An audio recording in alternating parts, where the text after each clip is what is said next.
chaude. Parfait. Donc, on va passer avec l'interface en français. Ici, on est sur une configuration d'un compte de fournisseur. Donc, c'est une entreprise qui est à la recherche de nouveaux clients, qui va se faire inviter à soumissionner sur des demandes de soumission, qui est prête à fabriquer des pièces, puis vraiment mettre de l'avant l'expertise. Donc, on voit ici en haut à gauche la nouvelle interface. On a simplifié la vue pour que vraiment l'ensemble de l'écran soit concentré sur les partenaires potentiels, sur les demandes de prix. Donc, c'est une interface qui est un peu simplifiée. Ici, c'est le tableau de bord. On va passer au travers morceau par morceau. Sinon, il y a les sections qu'on connaissait déjà assez bien, les demandes en cours, les soumissions qui ont été partagées, puis les contrats et les demandes où on a été sélectionné comme gagnant. Et le réseau Axia, c'est une partie qu'on va explorer un peu plus tard dans la présentation. C'est une des nouveautés qu'on a mises en place et qui permet vraiment de rentrer dans un mode proactif de découverte de partenaires. Ici, on a quelques icônes là, qui sont plus opérationnelles, donc la langue qu'on peut changer. Pour l'instant, on offre français-anglais. Si quelqu'un veut parler une autre langue, n'hésitez pas à nous le laisser savoir. Vous pouvez le faire en contactant le support. Vous pourriez dire, par exemple, j'ai besoin de travailler en allemand ou en japonais. Il y a aussi une section pour donner votre avis s'il y a des points que vous aimez particulièrement, des éléments que vous aimeriez voir dans la plateforme dans les prochaines améliorations. On se sert vraiment de vos retours pour améliorer la solution. C'est pour ça qu'on a un produit en ce moment qui est très adapté à votre réalité. Un des boutons qu'on a mis de l'avant il y a quelques semaines et qui aide beaucoup de nos clients, c'est pour envoyer des invitations. On sait que des fois, vous avez des collègues avec lesquels vous voulez travailler, soit des gens qui sont dans votre compagnie, dans votre équipe, ou plutôt dans une autre entreprise. Des fois, c'est des gens avec qui vous travaillez par le passé. Donc, c'est des gens que vous voudriez, que vous pensez qu'ils pourraient bénéficier de la plateforme. Vous avez simplement à mettre leur adresse courriel, puis leur compte va être créé par notre équipe, puis on va entrer en contact avec eux. Donc ici, ce qu'on voit, c'est le récapitulatif de l'activité, des vues sur votre profil. Donc en ce moment, on fait une démonstration du compte Premium qui a certains avantages, mais pour l'ensemble des compagnies, vous êtes capable de voir combien d'entreprises ont vu votre profil puis les connexions. Les visites du profil, c'est le nombre de fois que quelqu'un a regardé le profil de votre entreprise. Donc c'est assez intéressant d'avoir accès à cette information-là. C'est très dur à capturer autrement. Mais dans ce contexte-là, on a le suivi dans les derniers 90 jours du nombre de fois qu'une entreprise a ouvert le profil de compagnie. Ici, ce qu'on appelle les connexions des acheteurs, c'est qu'une entreprise vous a ajouté dans leur réseau de fournisseurs. Plus tard dans la démonstration aujourd'hui, je vais montrer comment ça fonctionne, comment les donneurs d'ordre se servent de leur interface pour gérer leurs fournisseurs. Ça veut dire que 20 entreprises qui peuvent vous cibler spécifiquement pour faire une demande privée pour vous ou un sous-groupe de partenaires. Et la dernière section de la première ligne, c'est le profil. C'est toujours intéressant de voir à quoi ça ressemble pour un partenaire potentiel. Donc ici, on voit que le profil de compagnie d'Axia est ouvert de nouvelles opportunités. On a un résumé de l'entreprise avec quelques informations spécifiques. Mais ce qui est le plus efficace, ce sont des photos. Donc, on peut montrer des projets que vous avez faits par le passé, des photos entreprise, donc ça peut être des équipements, ça peut être l'ensemble de la compagnie ou même des sections de l'usine. Et ça aide un acheteur potentiel à valider que vous êtes un partenaire qui correspond à leurs besoins. Donc, évidemment, il y a le reste de la description, il y a les capacités qui servent à faire du ciblage, mais cet élément-là permet de rapidement valider certains des points. On vous invite aussi à mettre des copies de vos certifications. On sait que vos partenaires peuvent les demander, donc on peut les identifier. Ici, c'est un ISO 9001. On a mis un exemple du contrat. Puis, on peut aussi mettre des documents, par exemple, des présentations corporatives. Ça peut être aussi une présentation d'un projet qu'on a fait. En fait, tout ce que vous pourriez avoir envie de présenter à vos clients potentiels, vous pouvez le mettre de l'avant et c'est disponible pour les gens qui naviguent votre profil. Ici, on a un exemple de résumé de la compagnie et les capacités. Donc, les capacités vont être très utiles quand on fait du ciblage. On va utiliser des filtres de recherche. Votre entreprise va être recommandée, va être identifiée comme correspondant à ces capacités-là. Il y a la même chose pour l'expertise sectorielle. On sait que dépendamment des clients avec lesquels vous travaillez, vous allez bâtir une forme d'expertise, soit au niveau de l'équipement, au niveau de la main-d'œuvre, ou même juste des connaissances dans l'organisation. Donc, c'est aussi quelque chose qu'on vous invite à mettre de l'avant. Finalement, votre localisation. Ici, on a mis les bureaux d'Axia pour la démo. mais c'est une information que vous mettez de l'avant. Lorsque les entreprises vont vous chercher, ils peuvent aussi regarder en fonction de la distance par rapport à leur lieu de recherche. On va retourner sur le tableau de bord. Ici, une des sections qui vous rend beaucoup plus proactif dans votre développement des affaires. Vous êtes capable de rapidement voir certains des profils les plus actifs dans les dernières semaines. Donc, lorsque vous cliquez sur l'interface, vous voyez un détail de la compagnie. C'est à haut niveau. Évidemment, vous pouvez aller sur le site web pour avoir plus d'informations.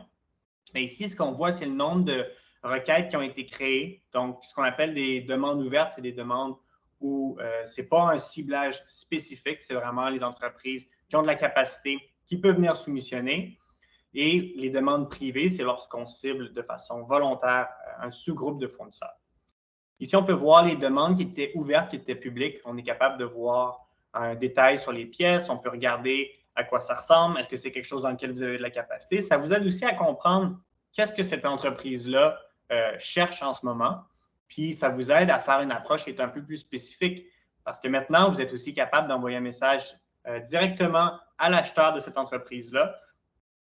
Ici, on a un exemple de message qui pourrait être écrit, mais vous écrivez ce que vous voulez. Par exemple, j'ai regardé certaines des requêtes que vous avez faites récemment. On a de la capacité dans ce type de production-là et vous pouvez ajouter des documents. Donc, vous pouvez dire, voici des exemples de projets qu'on a faits qui correspondent à vos besoins. On souhaiterait bâtir une relation avec vous puis vous montrer notre capacité. Donc, c'est vraiment un mode de développement des affaires qui est proactif. Ça permet de bâtir une relation avec des partenaires potentiels et de vous mettre de l'avant d'une façon vraiment spécifique, ce qui augmente la qualité de la relation qu'on bâtit. Ici, ce sont les visites. On va vraiment regarder par semaine le nombre de fois que votre profil a été consulté. On vient combiner l'ensemble des vues, donc on peut voir comment ça se passe. Ça donne aussi une indication comment le marché est en train de bouger. On sait qu'il y a des périodes plus actives que d'autres. Puis ici, on a le détail des entreprises. Donc, vous pouvez directement entrer en contact avec ces entreprises-là en utilisant l'exemple que je viens de montrer. Vous pourriez dire, vous avez consulté notre profil, j'ai identifié que vous cherchez ce type de capacité-là. C'est une expertise qu'on a chez Axia. Donc, voici comment on pourrait travailler ensemble. Et ça permet non seulement d'être invité sur des appels d'offres spécifiques, mais aussi plus en amont qu'ils aient une connaissance des expertises. Donc, des fois, travailler plus tôt dans un projet que seulement au moment où on sélectionne le partenaire. Ici, c'est le résumé des acheteurs qui vous ont ajouté dans leur réseau. Donc, on est capable de voir le détail de ces entreprises-là. Parfois, c'est des entreprises avec lesquelles vous n'avez pas travaillé depuis un certain nombre de temps. Donc, en faisant une validation de ces entreprises-là, on peut les réactiver, on peut les contacter, partager aussi des nouveaux équipements que vous pourriez avoir ou simplement leur indiquer que vous avez de la capacité. Donc, même chose, ça permet de faire un suivi vraiment là, des clients et des partenaires potentiels. Maintenant, on va regarder dans la section des demandes. Donc, vous voyez qu'il y a différentes sections. On va commencer par le premier point en haut. En mettant à jour vos procédés de fabrication sur votre profil fournisseur, vous êtes capable d'être invité de façon spécifique. Donc, plus tôt, j'ai montré à quoi ressemble votre profil. Ici, c'est l'interface où on peut le mettre à jour. Donc, il y a les informations générales de l'entreprise. On l'a vu rapidement. C'est ce que vous voulez mettre de l'avant avec une courte description qui va apparaître lorsque votre entreprise est mise de l'avant. Mais un des points qui est très important, c'est les procédés de fabrication. Donc, ça, c'est les différents filtres qui vont pouvoir être utilisés.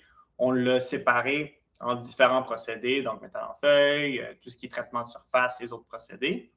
Les certifications, c'est l'exemple qu'on a donné. Donc, on a mis les populaires ici. S'il y en a d'autres que vous voulez mettre de l'avant, vraiment nous informer, on va s'assurer que c'est possible. Puis, quand vous ajoutez une certification, vous pouvez aussi téléverser le fichier. Finalement, on peut aussi parler de matériaux, dépendamment de ce que vous avez en inventaire ou de vos préférences. Vous pouvez dire, voici ce dans quoi on a une expertise. Même chose pour les industries avec lesquelles vous souhaitez travailler. Un autre des points qui peut être pertinent, c'est, pardon, je vais fermer les sous-sections, c'est les références. Donc, vous pouvez mettre de l'avant des entreprises avec lesquelles vous avez travaillé. Donc, c'est une façon de vous crédibiliser. Par exemple, si on travaille dans l'aérospatial, nommer un grand donneur d'ordre dans l'aérospatial, ça vient vraiment valider rapidement que vous êtes capable de faire des travaux similaires pour eux. Et souvent, quand on fait des foires commerciales, des trade shows, c'est quelque chose qu'on va dire à l'oral. nous, on a une expertise à ce niveau-là. Voici les entreprises avec lesquelles on travaille. Donc, on vous permet de faire la même chose dans la plateforme. Cette section-là est facultative, mais si vous croyez que c'est pertinent, on vous invite vraiment à le mettre de l'avant. On va retourner dans la section des demandes. Ce qui est possible aussi, c'est de mettre des préférences. Donc, vous pouvez mettre vous allez recevoir des notifications par courriel à chaque fois qu'une requête correspond à une des sous-catégories ici. Dépendamment de votre capacité, de votre intérêt, vous pourriez dire en ce moment, on a de la capacité en usinage CNC. Je veux être informé pour chacune des requêtes. Et à partir du moment où vous avez moins de capacité, vous pouvez à nouveau configurer vos préférences. Ici, ce qu'on voit, c'est un résumé de l'activité sur la plateforme. Donc, on vient regarder dans l'ensemble du réseau Axia. On voit qu'il y a près d'1 millier d'appels d'offres qui ont été créés pour plusieurs milliers de pièces. Ça représente plusieurs millions de dollars. Donc, il y a beaucoup d'activités sur la plateforme. Une partie de cette activité-là est de façon vraiment spécifique. Une autre partie est pour les entreprises qui ont de la capacité. Mais ça nous permet, avec un rapide coup d'œil, de voir qu'est-ce qui se passe sur Axia. Ici, c'est les appels d'offres privés. Comme on l'expliquait plus tôt, c'est quand un donneur d'ordre va vous cibler, va dire « Je veux travailler avec Axia pour cet appel d'offres-là ». Donc, seulement vous et les entreprises ciblées qui peuvent accéder à cette information-là. Ensuite, il y a la section des appels d'offres exclusifs. Donc, c'est pour les entreprises qui ont activé le profil premium, qui ont démontré qu'ils ont de la capacité, qui sont en développement des affaires proactifs. Puis, il y a de très belles compagnies qui sont en recherche de partenaires. On a des belles compagnies publiques comme Rio Tinto, Lion Electric, mais aussi des plus petites entreprises qui, elles aussi, sont en recherche de partenaires. Donc, vous pouvez facilement naviguer les appels d'offres en cours. C'est quelque chose qui évolue assez rapidement. Puis, les délais de soumission vont varier dépendamment de ce dont le partenaire a besoin. Et maintenant, on va rentrer dans la nouvelle section de la plateforme qu'on a mise en ligne. Les soumissions puis les demandes attribuées, c'est quelque chose que vous connaissiez déjà. Mais au niveau du réseau Axia, c'est un outil proactif pour vous aider à naviguer dans le réseau, trouver des nouveaux partenaires. Que ce soit des entreprises qui sont en ce moment en recherche de fournisseurs ou bien que ce soit des partenaires potentiels pour vous aussi envoyer une partie de votre production. C'est un outil dans lequel vous pouvez chercher en fonction de différents mots-clés, que ce soit une industrie, un procédé de fabrication, ou vous pouvez aussi chercher dans les différentes sous-sections. Pour la démonstration, je vais taper CNC, une recherche assez simple. Puis ici, on voit tout de suite qu'en fonction des critères qui étaient déjà paramétrés dans mon profil, j'ai 250 fournisseurs qui correspondent à cette définition-là. On a des entreprises qui recherchent ces besoins-là, puis on a aussi des demandes historiques récentes où on peut retrouver ces termes-là. Donc, on voit que la technologie d'Axia va regarder dans tout ce qui est public comme information dans le réseau, vous le met de l'avant, puis vous permet de trouver les bons partenaires. Ici, dans l'espace de fournisseurs, c'est vraiment pour chercher des partenaires potentiels, donc on a ajouté la distance. On sait que c'est important d'avoir des fournisseurs de proximité, donc dépendamment de vos critères de recherche, on pourrait mettre une distance qui est un peu plus courte. Ici, on va mettre 50 km, puis dans l'exemple que j'ai mis, c'est le siège social historique d'Axia. Donc, on voit qu'on a maintenant 33 fournisseurs qui correspondent à ce besoin-là. Puis, on peut les trier soit par pertinence ou par distance. Donc, je pourrais vouloir travailler avec les entreprises les plus près où on sait que le mot CNC est ressorti. Puis, évidemment, on peut toujours ajouter les autres critères. Donc, ici, par exemple, ça serait du 5 axes, du tournage 5 axes, pardon, puis de grande dimension. Donc, avec ces 3 filtres-là, vraiment, on a un réseau restreint de fournisseurs. On a trouvé 7 partenaires. C'est très spécifique. Puis après ça, on peut entrer en contact avec ces entreprises-là directement. Pour tout ce qui est des acheteurs, donc même chose, on a regardé dans des requêtes précédentes qui auraient été faites, dans des définitions d'entreprise, puis on voit les entreprises qui correspondent à ce critère de recherche-là. Même chose, on est capable de regarder le profil de l'entreprise, envoyer un message directement. On pourrait dire, j'ai regardé les requêtes que vous avez faites, elles correspondent à mon expertise, je souhaite vous montrer notre capacité. Puis après ça, ça peut mener à des invitations sur des appels d'offres spécifiques ou même juste de bâtir la relation en amont pour qu'au moment où il y a un besoin puis une ouverture, vous soyez une des options qu'ils vont considérer. Donc, ça fait le tour au niveau de l'interface de fournisseur d'entreprise qui veut mettre de l'avant sa capacité. Vraiment, on met l'emphase sur devenir proactif. Donc, vous avez de l'information que vous êtes capable d'utiliser pour cibler les bons partenaires. Vous êtes capable aussi de faire des recherches, regarder c'est qui les donneurs d'ordre ou les acheteurs qui correspondent à vos clients idéaux et vous-même, de façon proactive, entrer en contact avec ces entreprises-là. Et c'est un outil qui fonctionne assez bien. Maintenant, pour la prochaine partie de la démonstration, là, puis le retour sur l'entreprise, on va regarder au niveau des donneurs d'ordre à quoi ça va ressembler. Donc, on va aussi le configurer en français. Ici, on est dans l'espace de démo pour une entreprise qui va faire de la sous-traitance, qui va rechercher des partenaires. Donc, on a un résumé de qu'est-ce qui est en cours. On peut voir les requêtes pour lesquelles on attend encore des soumissions ou celles qui sont prêtes à prendre une décision. Puis, on a aussi un récapitulatif de l'activité en nombre de demandes. On a quelques statistiques. Évidemment, ça peut être configuré selon ce dont vous avez besoin. Mais dans cet exemple, si on regarde les délais moyens pour les prises de décision, les demandes qui ont été attribuées, puis la valeur totale de ces requêtes-là, ça, c'est pour notre espace de démo. On va attirer votre attention sur la section des fournisseurs. Ici, c'est un résumé de l'ensemble des partenaires qui sont disponibles dans le réseau. Donc, ces entreprises-là vont pouvoir être ciblées de façon individuelle. C'est très facile d'ajouter des nouvelles entreprises, puis on peut utiliser le répertoire aussi pour chercher des nouveaux partenaires. Pour chaque entreprise, on va avoir évidemment le nom, le détail de l'entreprise, mais on va avoir une liste de distribution. Donc, ça, c'est les entreprises qui vont recevoir les requêtes, qui vont recevoir l'information des demandes de soumission. Ça peut facilement être mis à jour, dépendamment si, par exemple, il y a des nouveaux membres de l'équipe qui vont s'ajouter ou il y a des changements à l'intérieur. On veut s'assurer que ce soit les bons individus qui reçoivent les demandes de soumission.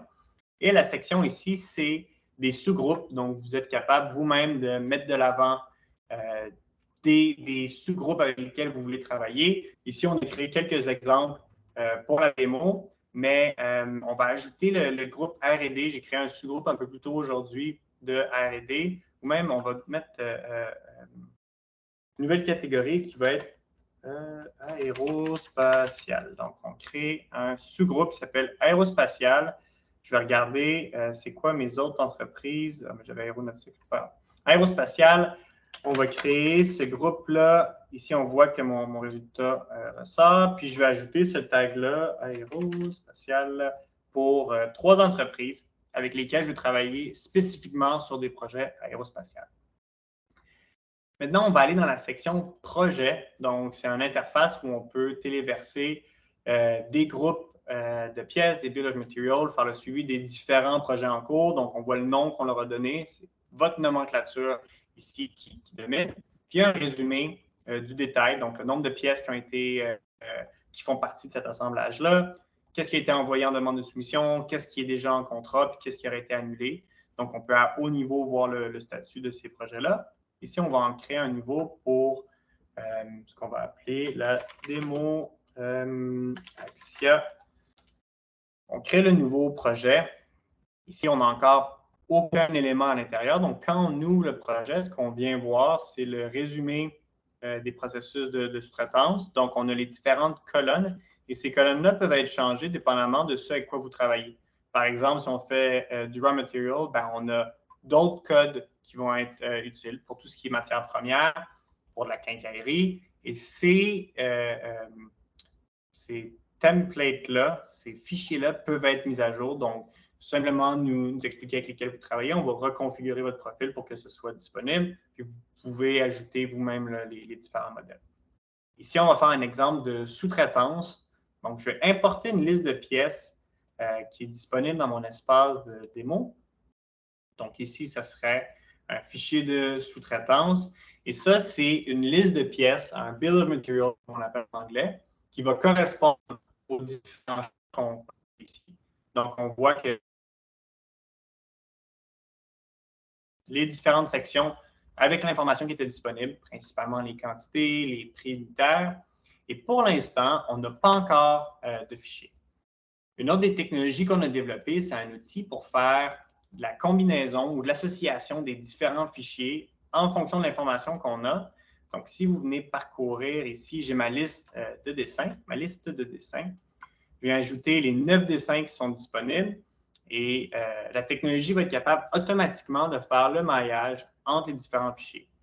Tout ce que je viens de vous montrer, ça peut être fait avec des milliers de pièces en même temps, donc ça peut aller assez bien quand on a des gros assemblages complexes pour faire des sous-catégories. Et pour la démonstration ici, j'ai volontairement fait une erreur. Donc, en ce moment, notre système est en train d'associer chacun des fichiers avec les numéros de pièces qui correspondent aux différents éléments. Donc, on voit qu'on a 8 fichiers qui ont été attachés avec succès.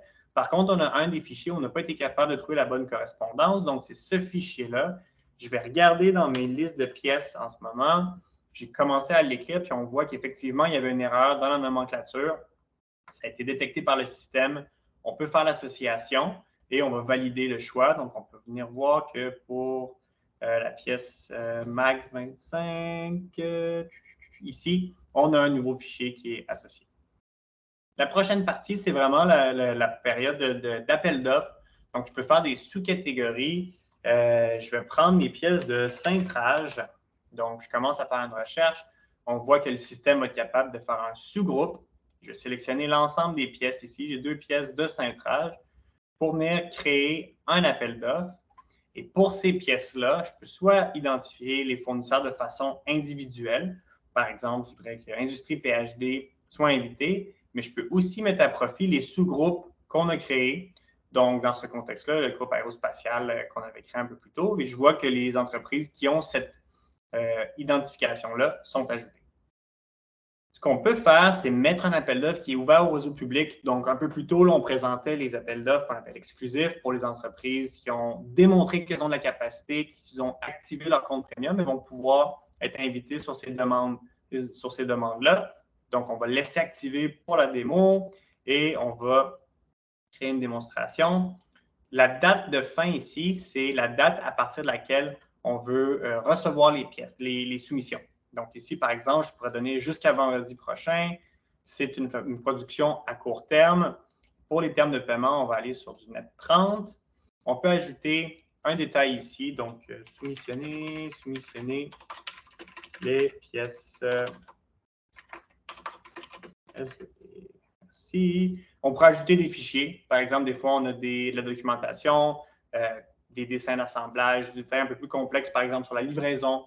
N'importe quel type de fichier peut être ajouté à la demande, en plus des fichiers qui avaient déjà été associés à chacune des pièces. Et ici, c'est les ententes de confidentialité. Parfois, c'est un nouveau projet qu'on lance. On veut s'assurer que seulement les entreprises qui ont signé l'entente de confidentialité y ont accès.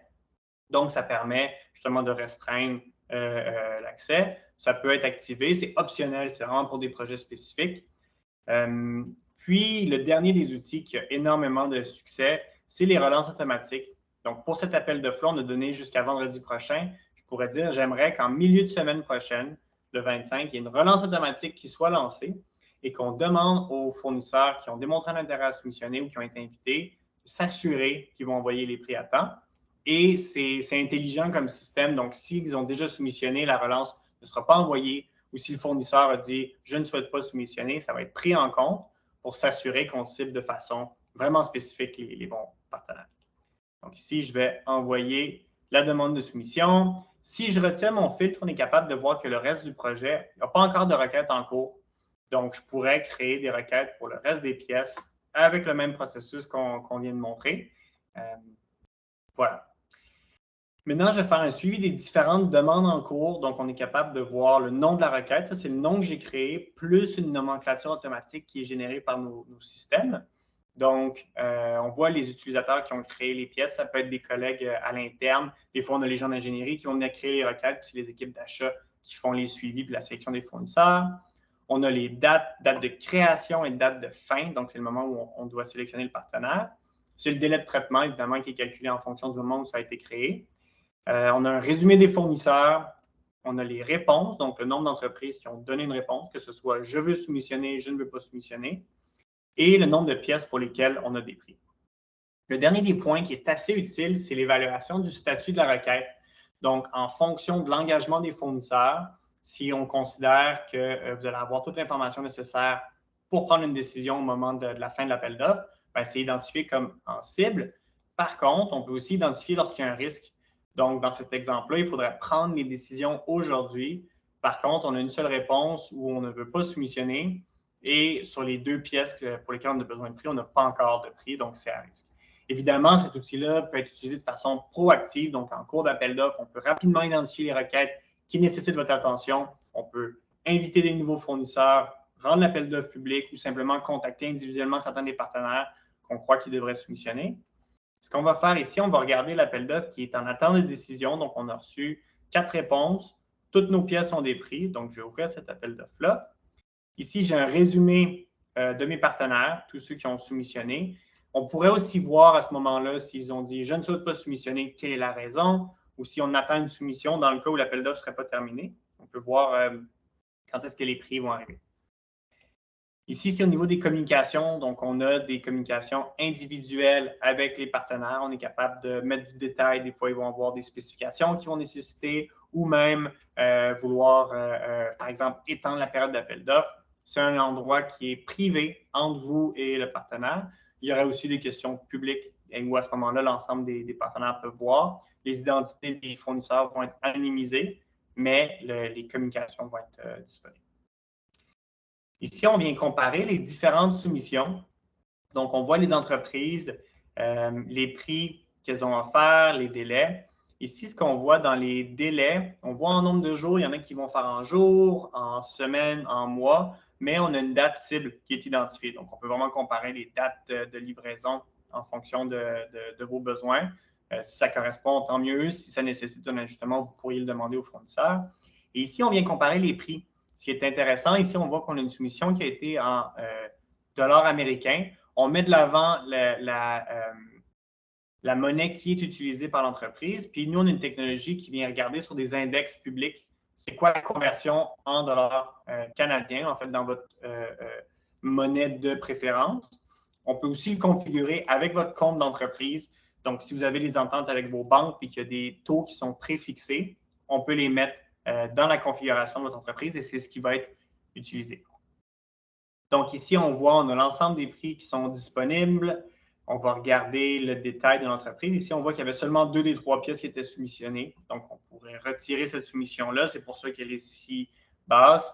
Par contre, on voit ici une demande de révision. Donc, ce qui s'est passé, c'est que le fournisseur aurait modifié le nombre de pièces. On veut valider que c'est les bonnes réponses. Donc, là, c'est pour ce qui est de demande demandée.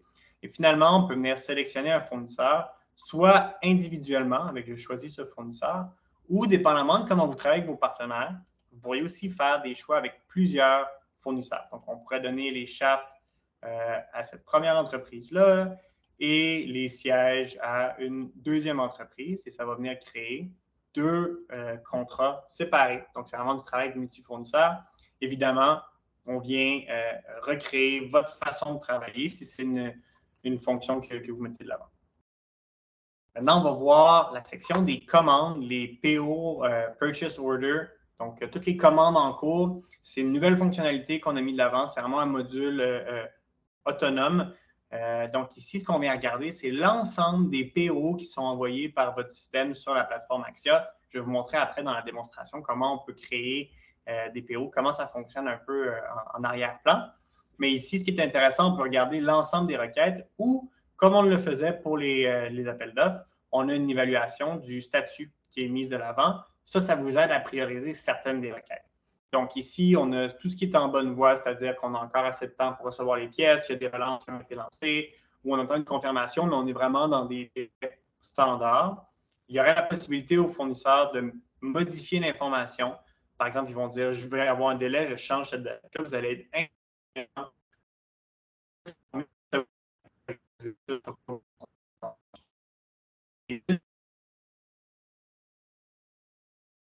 une commande en cours à laquelle la date de livraison approche. Donc, ici pour les dates de livraison en cours.